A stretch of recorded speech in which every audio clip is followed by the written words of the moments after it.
श्रीमन्महागणाधिपतये नमः। सदा निम्बवृक्षस्य मूलादिवासात् सुधाश्रावणं तिक्तमप्यप्रियन्तं तरुं कल्पवृक्षादिकं साधयन्तं नमामीश्वरं सद्गुरुं సాయినాథం సాయినాథ పరబ్రహ్మణే నమః। ముఖ్యంగా ఆగస్టు 1వ తారీఖు నుంచి ఆగస్టు 31వ తారీఖు వరకు ద్వాదశ రాశుల యొక్క శుభాశుభ ఫలితాలు తెలుసుకోబోయే ముందు గ్రహ సంచార ఫలితాల గురించి మనం ఒక్కొక్క రాశుల వారీగా ఏ గ్రహాలు ఏ రాశుల్లో సంచరిస్తున్నారు, ఏ రాశుల వారు ఎటువంటి శుభాశుభ ఫలితాలు పొందబోతున్నారో వివరంగా తెలుసుకునే ప్రయత్నం చేద్దాం। తదుపరి మకర రాశి। ఈ యొక్క మకర రాశి జాతకులను కనుక మనం గమనించినట్లయితే లగ్న ద్వితీయాధిపతి అయిన శని భగవంతుడు తృతీయ స్థానంలో సంచరిస్తున్నాడు కాబట్టి ప్రస్తుతం శని భగవంతుని యొక్క అనుగ్రహంతో అనేక రకాల శుభ ఫలితాలు పొందుతారు। ముఖ్యమైన పనుల్లో ఆటంకాలు తొలగిపోతాయి। భవిష్యత్తుకు సంబంధించి తీసుకునే నిర్ణయాలన్నీ మీకు అనుకూలిస్తాయి। ధనస్థానంలో రాహుగ్రహ సంచారం చేత ప్రతి పనిని ఎంతో కార్య నిమగ్నతతో పూర్తి చేస్తారు। అనుకున్న పనులు సకాలంలో పూర్తి చేయగలిగిన సామర్థ్యం ఏర్పడుతుంది। ప్రతి ఒక్కరూ మీ యొక్క శ్రమను గుర్తించడానికి ఇది అత్యద్భుతమైన కాలంగా చెప్పడం జరుగుతుంది। ఉద్యోగ జీవితంలో స్థానచలన బదిలీలు కోరుకునే వాళ్ళకి కొంత ఆటంకాలు ఏర్పడతాయి కాబట్టి చేస్తున్న ఉద్యోగంలోనే స్థిరంగా కొంతకాలం కొనసాగించడం తప్పనిసరి అన్న సత్యాన్ని తెలుసుకోవాలి। షష్టమ స్థానంలో శుక్రుడు మరియు గురుగ్రహ సంచారం చేత స్త్రీ మూలకంగా అనుకోని ఖర్చు ఎదురయ్యేందుకు అవకాశం ఉంటుంది। ఖర్చులను నియంత్రించుకునే ప్రయత్నం చేయండి। ముఖ్యమైన పనుల్లో శత్రుక్షయం ఏర్పడబోతుంది। ఎవరైతే మిమ్మల్ని ఈ రోజు వరకు శత్రువులుగా భావించారో వాళ్ళ తప్పు తెలుసుకొని మిమ్మల్ని మిత్రులుగా భావించేందుకు ఇది అత్యద్భుతమైన సమయంగా సూచనగా చెప్పడం జరుగుతుంది। ప్రత్యేకంగా సప్తమ స్థానంలో సంచరిస్తున్న రవిబుధుల సంచార ఫలితంగా జీవిత భాగస్వామితోనూ మరియు ప్రత్యేకంగా తండ్రి సంబంధికులతోనూ మామవర్గ రీత్యా వారితోటి మీ యొక్క వ్యక్తిగత విషయాలను చర్చనీయాంశం కాకుండా జాగ్రత్త పడండి। ముఖ్యమైన విషయాలను జీవిత భాగస్వామితో చర్చించడం ద్వారా అనుకున్న పనులు సకాలంలో నెరవేరుతాయి। ఇక్కడ జీవిత భాగస్వామితో మీరు కొంత అనుకూలంగా ఉండాలి అని సూచనగా చెప్పడం జరుగుతుంది। కొన్ని సందర్భాలలో వ్యతిరేకతలు ఏర్పడుతున్నప్పటికీ కూడా మీరు ఎప్పుడైతే సంయమనం పాటిస్తూ జీవిత భాగస్వామికి ఇంపార్టెన్స్ ప్రాధాన్యత ఇస్తారో మీ జీవితానికి సంబంధించి తీసుకునే నిర్ణయాలన్నీ మీకు అనుకూలిస్తాయి। అష్టమ స్థానంలోకి మారుతున్న రవిబుధుల సంచార ఫలితంగా ప్రారంభ కాలంలో చాలా గొప్పగా ఉన్నప్పటికీ ఈ యొక్క మాసం మధ్యలో కొంత ఇబ్బందులు ఆరోగ్య సమస్యలు ఎదుర్కొనేందుకు అవకాశం ఉంటుంది కాబట్టి ఆరోగ్య విషయంలో సమస్యలు రాకుండా జాగ్రత్త పడాలి। బంధువులతోటి మీ యొక్క వ్యక్తిగత విషయాలను చర్చనీయాంశం కాకుండా జాగ్రత్త పడాలి। ఆర్థికంగా ఆరోగ్యంగా ఉండడానికి బుధగ్రహానికి సంబంధించిన పరిహారాలు తప్పనిసరిగా ఆచరించాలి। ఉదర సంబంధమైన సమస్యలు ఎదుర్కొనేందుకు అవకాశం ఉంది కాబట్టి మనం తీసుకునే ఆహారం విషయంలో ఒకటి జాగ్రత్తలు పాటించాలి। భాగ్యస్థానంలో సంచరిస్తున్న కుజగ్రహ సంచార ఫలితంగా గృహయోగం కోసం ప్రయత్నం చేస్తున్న వారికి గృహ లాభము మరియు అమ్మకానికి ఇల్లు కానీ స్థలము కానీ ఉన్నవాళ్ళు ఆర్థికంగా లాభపడడానికి ఇది అనుకూలమైన కాలంగా చెప్పడం జరుగుతుంది। మొత్తం మీద ఈ రాశి వారికి రాహుకేతుల మధ్య గ్రహ సంచారం అంతా జరుగుతుంది కాబట్టి ప్రతి పనిలో కూడా సర్పసూక్త పారాయణ కానీ సుదర్శన మహామంత్రాన్ని ప్రతినిత్యము పఠిస్తూ ఓం రాహవే నమః అని రాహుగ్రహ మంత్రాన్ని 18 సార్లు, ఓం కేతవే నమః అనే మంత్రాన్ని 7 సార్లు ప్రతినిత్యం కనుక పఠిస్తూ ఉన్నట్లయితే ఎదుర్కొనబోతున్న అనేక రకాల సమస్యలు తొలగిపోయి వంశపారంపర్య దోషాలు తొలగిపోయి అత్యద్భుతమైన జీవితంలో స్థిరపడడానికి అవకాశం ఏర్పడుతుంది। కాబట్టి తెలుసుకున్న విధానాన్ని చక్కగా ఆచరించండి, ఆనందకరమైన జీవితంలో స్థిరపడండి। తదుపరి కుంభరాశి। ఈ యొక్క కుంభరాశి జాతకులు కనుక పరిశీలించినట్లయితే ధనస్థానంలో సంచరిస్తున్న శని సంచార ఫలితంగా ఏలనాడు శని అంత్యకాలంలో ఉంది మరియు ముఖ్యమైన విషయాలలో ప్రతి విషయాన్ని ఆలోచించి నిర్ణయం తీసుకుని ముందడుగు వేయాలి। ఖచ్చితంగా తీసుకునే మీ యొక్క వ్యవహార శైలి మార్చుకోవాలి। ప్రారంభించే టైంలో ఉన్న ఇంట్రెస్ట్ చివరి వరకు ఉండకపోవడాన్ని గమనించవచ్చు। ముఖ్యమైన విషయాలలో కొంత మొండి పట్టుదలను మానుకోవాలి అన్న సత్యాన్ని తెలుసుకోవాలి। ప్రత్యేకంగా పంచమ స్థానంలో శుక్రుడు మరియు గురుగ్రహ సంచారం చేత ప్రభుత్వ సంబంధమైన ఉద్యోగం కోసం ప్రయత్నం చేసిన వారు ఉద్యోగ లాభాన్ని పొందుతారు। ఆర్థికంగా స్త్రీ మూలకంగా లాభపడతారు అనే సత్యాన్ని తెలుసుకోవచ్చు. షష్టమ స్థానంలోకి సంచరిస్తున్న రవి బుధుల సంచార ఫలితంగా తండ్రి గారితో వాగ్వివాదాలకు వెళ్ళకండి.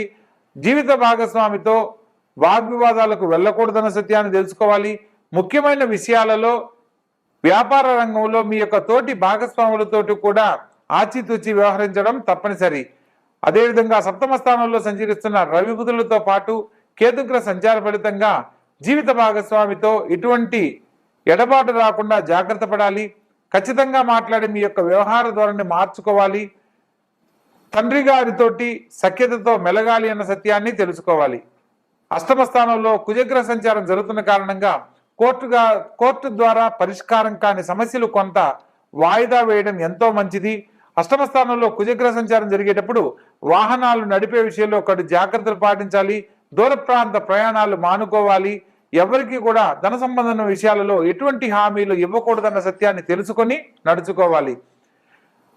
మొత్తం మీద ఈ రాశి వారికి అష్టమ స్థానంలో సంచరిస్తున్న కుజుడు మరియు ధనస్థానంలో సంచరిస్తున్న శని భగవంతుడికి సంబంధించిన పరిహారాలు తప్పనిసరిగా ఆచరించాలి. కుజగ్రహానికి సంబంధించి ప్రత్యేకంగా నవగ్రహాలలో మంగళవారం నాడు కుజునికి ఎర్రని కందులు 1.25 కిలో, ఎర్రని వస్త్రము, పీచుదీయని టెంకాయ, ఒక కలశం పాత్ర రాగి పాత్రను దానం ఇచ్చినట్లయితే అనేక రకాల కోర్టు సమస్యలు తొలగిపోతాయి. ప్రత్యేకంగా ఏలనాటి శని ప్రభావం నుంచి బయటపడడానికి శని భగవంతునికి సంబంధించిన ప్రీతికరమైన దానాన్ని ఇవ్వడము, లేదా పేదవారికి, వయోవృద్ధులకు, అంగవైకల్యంతో ఉన్నవారికి, లేదా హెల్ప్లెస్ పీపుల్కు మీకు తోచిన సహాయము ఒక ఇద్దరికైనా సరే భోజనము, అన్నపానాదులు ఏర్పాటు చేసినట్లయితే మీకు శని భగవంతుని యొక్క అనుగ్రహం సంపూర్ణంగా లభిస్తుంది. తప్పనిసరిగా ఆచరించండి. ఆనందకరమైన జీవితంలో జీవించండి. తదుపరి తులారాశి. ఈ యొక్క తులారాశి వారికి తృతీయ షష్టమాధిపతి అయిన గురువు భాగ్యస్థానంలో సంచరిస్తున్న కారణంగా ఉద్యోగ జీవితం కోసం ఎదురు చూస్తున్న వారికి చక్కని ఉద్యోగ అవకాశాలు లభిస్తాయి. ఉద్యోగం లేని వారికి ఒక చిన్న ఉద్యోగం కూడా మిమ్మల్ని ఎంతో ఆనందపడేలా చేస్తుంది.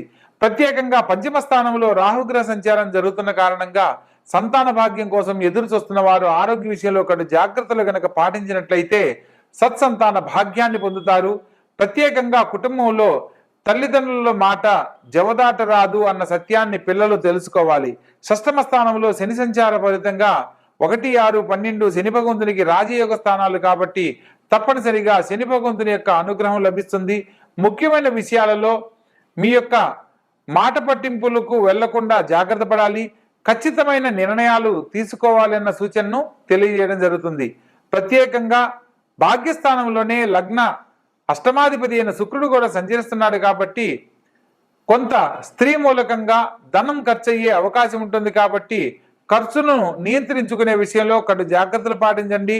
రాజ్యస్థానంలో రవిబుధులతో పాటు శుక్రగ్రహ సంచారం జరుగుతున్న కారణంగా బుధాదిత్య యోగంలో శుక్రగ్రహ సంచారం జరిగేటప్పుడు యోగభంగ కారకుడు అవుతాడు. కాబట్టి ముఖ్యమైన విషయాలను ప్రారంభించాలనుకున్నప్పుడు ఈ మాసంలో మొదటి 15 రోజుల లోపల మీరు చేసే ప్రతి ఒక్క పనిలో తప్పక శుభ ఫలితాలు పొందుతారు అన్న సత్యాన్ని తెలియజేయడం జరుగుతుంది. అదేవిధంగా లాభస్థానంలో లాభాధిపతి వ్యయాధిపతితో కలిసి సంచరించడము విశేషమైన ఫలితాలను ఇస్తుంది. ప్రత్యేకంగా బుధాదిత్య యోగ ఫలితాన్ని పొందుతారు. భూ సంబంధమైన వర్తకులకు, వ్యాపారస్తులకు కొన్ని సమస్యలు ఎదురైనప్పటికీ కోర్టు ద్వారా పరిష్కారం కాని సమస్యలు కొంతకాలం వాయిదా వేయడం మంచిది. ముఖ్యమైన విషయాలలో లాభస్థానంలో సంచరిస్తున్న కేతుగ్రహ సంచార ఫలితంగా కోర్టు ద్వారా రావాల్సిన భూచర స్థిరాస్త్ర విషయాలలో శుభవార్తలు వింటారు. కొన్ని సందర్భాలలో వాయిదా వేయడం, కోర్టు సంబంధ రీత్యా ఎదుర్కొంటున్న సమస్యలను వాయిదా వేయడం తప్పనిసరి అన్న సత్యాన్ని తెలుసుకోవాలి. దూర ప్రాంత ప్రయాణాలను మానుకోవడం మంచిది. ధన సంబంధమైన విషయాలలో ఎవరికి అగ్రిమెంట్ల మీద సైన్ చేయడం కానీ, లేదా భాగస్వామ్య వ్యాపారాలను నూతనంగా ప్రారంభించడం కానీ ఈ సమయంలో అస్సలు చేయకూడదు అన్న సత్యాన్ని తెలుసుకొని నడుచుకోవాలి. మొత్తం మీద ఈ రాశి వారికి వ్యయ స్థానంలో సంచరిస్తున్న కుజగ్రహ సంచార ఫలితంగాను మరియు పంచమ స్థానంలో సంచరిస్తున్న రాహుగ్రహానికి సంబంధించి ప్రత్యధి దేవత అయిన దుర్గాదేవిని ఆరాధించడం తప్పనిసరి. సుబ్రహ్మణ్యేశ్వర స్వామిని మరియు రాహుగ్రహానికి ప్రత్యేక దేవతగా దుర్గాదేవిని ఈ మాసంలో ఆరాధిస్తూ శనివారం నాడు రాహుకాల దీపంతో అమ్మవారి ఆలయంలో అమ్మవారిని ఆరాధించిన వారికి అనేక రకాల సమస్యలు తొలగిపోయి సకాలంలో శుభ ఫలితాలు పొందడానికి అవకాశం ఉంటుంది. ఆర్థికపరమైన అనేక రకాల సమస్యల నుంచి బయటపడడానికి సుబ్రహ్మణ్యేశ్వర స్వామిని ధ్యానించండి, పూజించండి. ఓం శం శరవణ భవాయ నమః అనే మంత్రాన్ని ప్రతినిత్యము 21 సార్లు పఠించండి. మీరు కోరుకున్న గొప్ప జీవితాన్ని అతి శీఘ్రముగా పొందడానికి అవకాశం ఏర్పడుతుంది. ఆచరించండి, గొప్ప జీవితంలో స్థిరపడండి.